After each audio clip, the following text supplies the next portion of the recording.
C'est entendu? De l'eau, un potager, et puis une petite maison au milieu.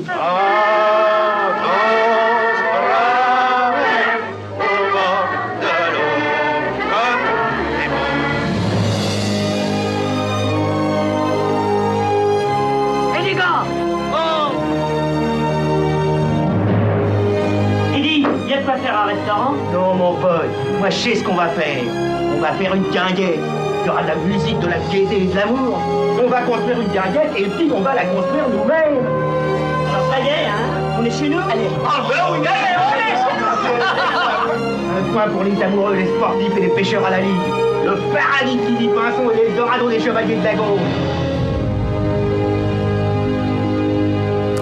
Bonsoir Jean-Baptiste. Bonsoir Xavier. Alors on a vu Jean Gabin, Charles Vanel, c'est La Belle Équipe, c'est l'un des plus célèbres films de Julien Duvivier qui est à nouveau à l'affiche. Oui, à l'occasion de la restauration de quelques-uns de ses films, et parmi ces films donc, qui sort dans quelques salles en France, La Belle Équipe. Alors Julien Duvivier, en quelques mots, c'est un des grands artisans du cinéma français des années 30 et 60. Son film le plus célèbre, c'est Le Petit Monde de Don Camillo, qui n'est pas en fait du tout représentatif de son cinéma très noir, très pessimiste. D'ailleurs, La Belle Équipe avec Jean Gabin, avec Charles Vanel, c'est un film qui a deux fins, l'une sombre, l'une joyeuse. Les deux ont été tournés.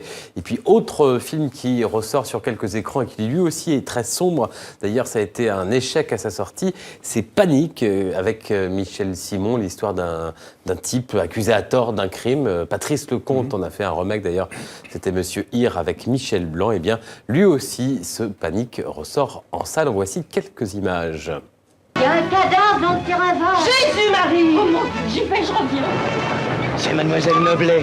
Elle est morte d'un coup de pétard ou d'un coup de couteau? Étranglé. Il y a des empreintes au moins. Le jour du crime, à l'heure du crime, que faisiez-vous? Pour vous répondre, il faudrait que je suce quel jour et à quelle heure cette personne a été tuée. Que vous suciez.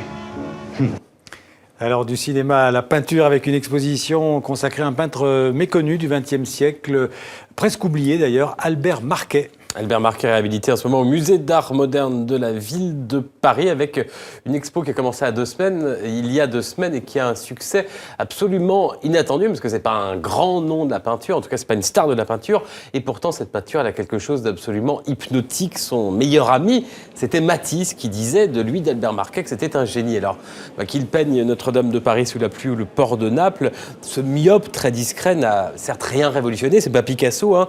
On a souvent réduit à ses paysages, mais c'est aussi, dans sa jeunesse, un amoureux du corps féminin. Il a fait des peintures comme celle-ci, érotiques. Et puis, c'est un coloriste, un dessinateur assez extraordinaire qui parvient à créer, en fait, dans ses toiles, vous voyez, une atmosphère en compagnie de la caméra de Guillaume Gouet. Je propose de visiter cette exposition au musée d'art moderne. J'espère que vous allez être aussi enthousiasmés que nous.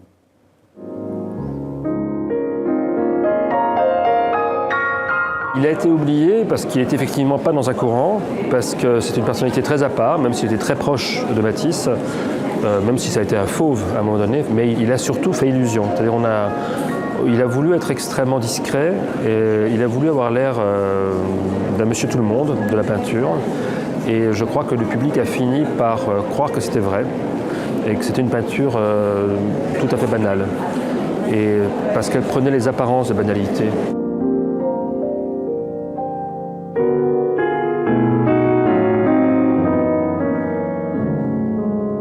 Ces tableaux à lui ont une puissance d'attraction, ils ont un effet magique de réalisme, de lumière, de transparence. Parfois même on a le sentiment qu'on est dans l'air, qu'on ressent l'air qui est peint, avec des moyens techniques qui sont les moyens de la peinture, c'est des moyens extrêmement limités, c'est juste de la matière sur une surface, une matière colorée sur une surface.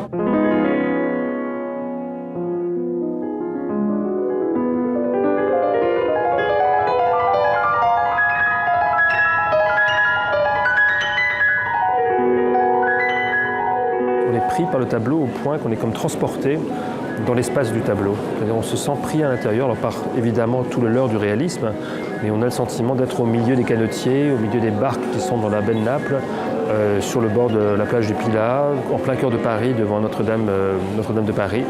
Et il y a un effet de présence, un effet de justesse qui est plus important encore que l'image, le souvenir qu'on peut avoir de ces vues si on les a vues.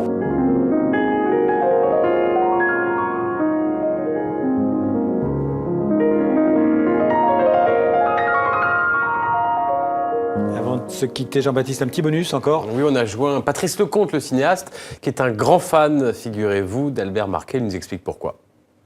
Les cadres de Marquet sont toujours très surprenants, faussement classiques, mais très surprenants. Et j'ai appris que 80% des toiles de Marquet étaient vues en plongée, c'est-à-dire étaient vues d'un point de vue un peu surplombant, légèrement surplombant au sujet. Qu'il y ait quelqu'un par-dessus son épaule qui le regarde peindre, ça l'insupportait, enfin ça l'embarrassait. Et donc il louait les appartements toujours au premier étage, ce qui lui permettait de peindre sur son balcon ce qu'il voyait de ses yeux. Quand il allait à Alger, à Marseille ou au Havre, il prenait des hôtels qu'il avait vus sur le port. Comme ça, il pouvait peindre tranquillement sans qu'on le regarde. Et c'est ce qui donne ces points de vue assez formidables, assez uniques, assez originaux et très différents à la plupart de ses toiles. Voilà, merci Jean-Baptiste, à demain. À demain.